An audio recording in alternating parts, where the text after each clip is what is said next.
This week we're going to talk about global stratification, so let's go ahead and get started. All social groups and societies contain differences among their numbers. Some groups have more access to resources of society than others, and this means the daily life experiences of the various groups will be different. Since there exists an unequal distribution of resources between group members, social stratification then looks at the structured social inequality. Here we'll look at how groups of individuals as well as nations can be organized around a system of inequality.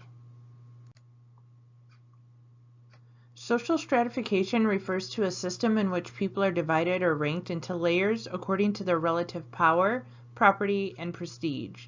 This hierarchical arrangement in society allows different access to power and resources.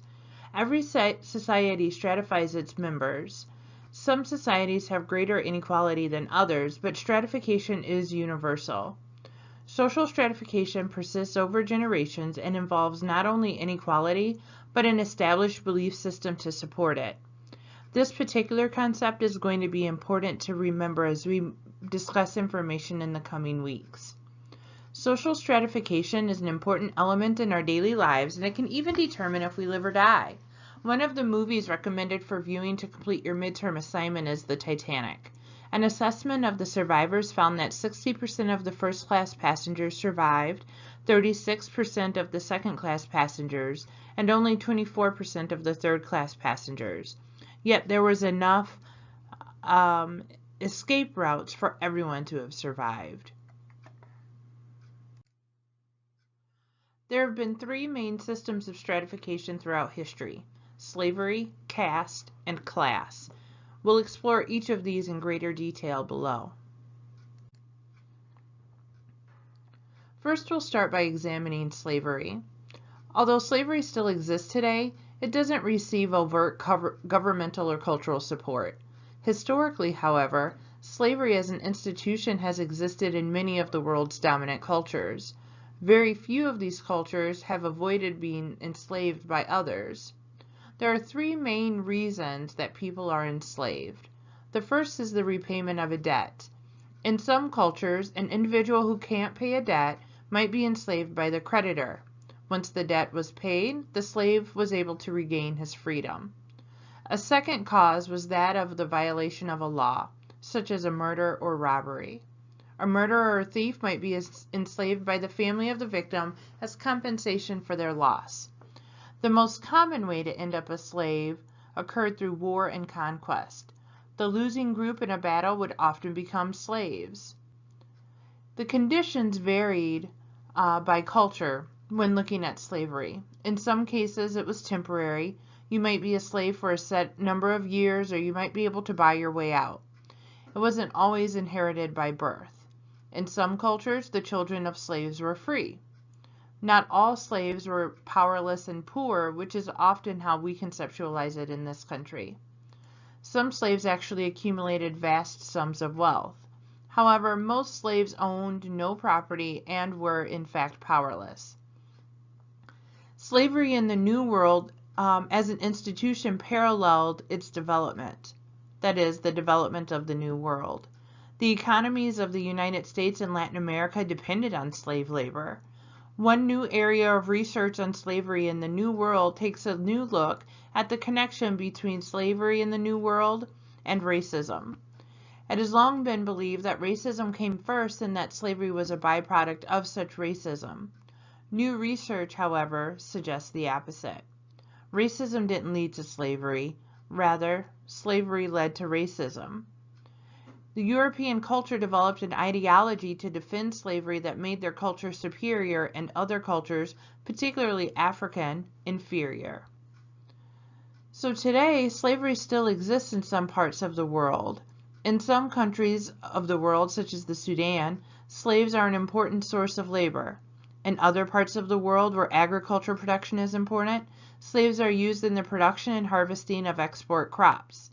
But in much of the rest of the world, sex has become an important element in slavery. Many women around the world are bought and sold as sex slaves, and much of this activity is controlled by organized crime. Next, we're going to talk a little bit about the caste system. A caste system is a society where one's status is ascribed. A caste is determined by birth and it lasts a lifetime. It's enforced through marriage within one's group and restrictions on occupations and residence. The caste system is a rigid hierarchy which is preserved through formal law and cultural practices. A caste system is closed, where birth alone decides one's position in life. People are ranked in rigid categories and there is little or no social mobility based on individual effort. The most notable caste system is in India.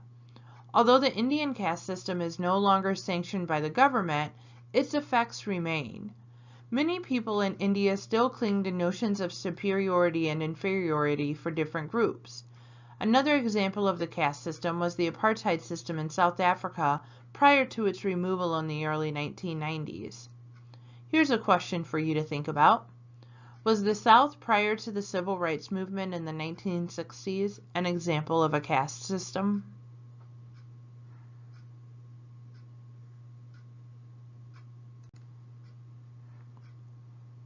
A class-based system is the most common form of stratification today. The United States operates in a class-based system. A class system is a way of ranking groups according to their relative power, property, and prestige.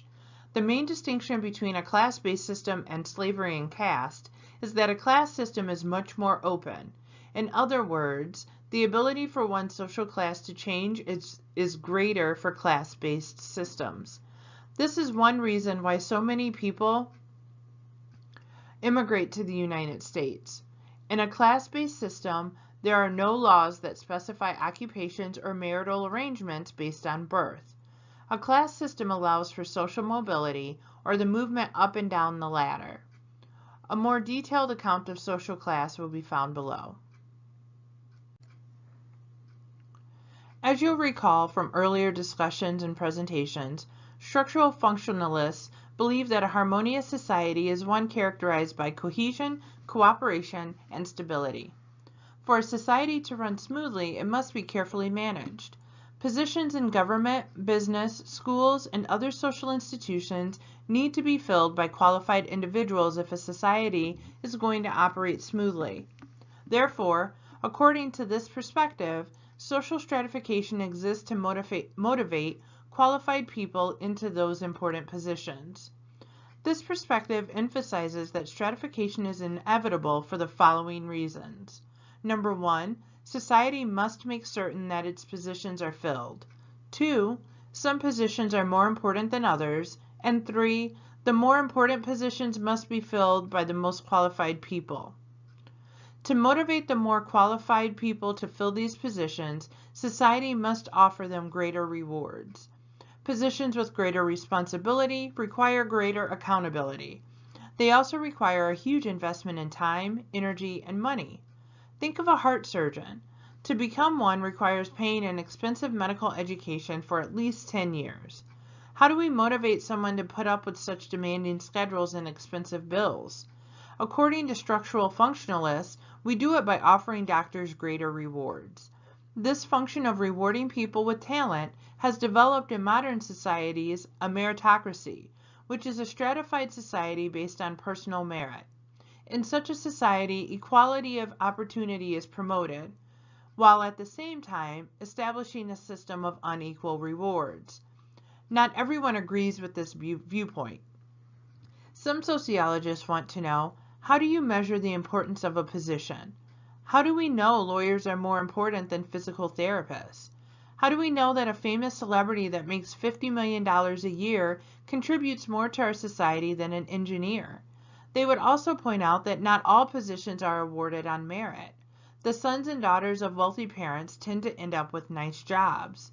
In 1996, Gilbert Amelio, CEO of Apple Computers, laid off more than 4,000 employees and saw Apple stock lose 40% of its value, but he still paid himself more than $23 million. Finally, if stratification is functional, then it should benefit everyone in the society. Clearly, it does not.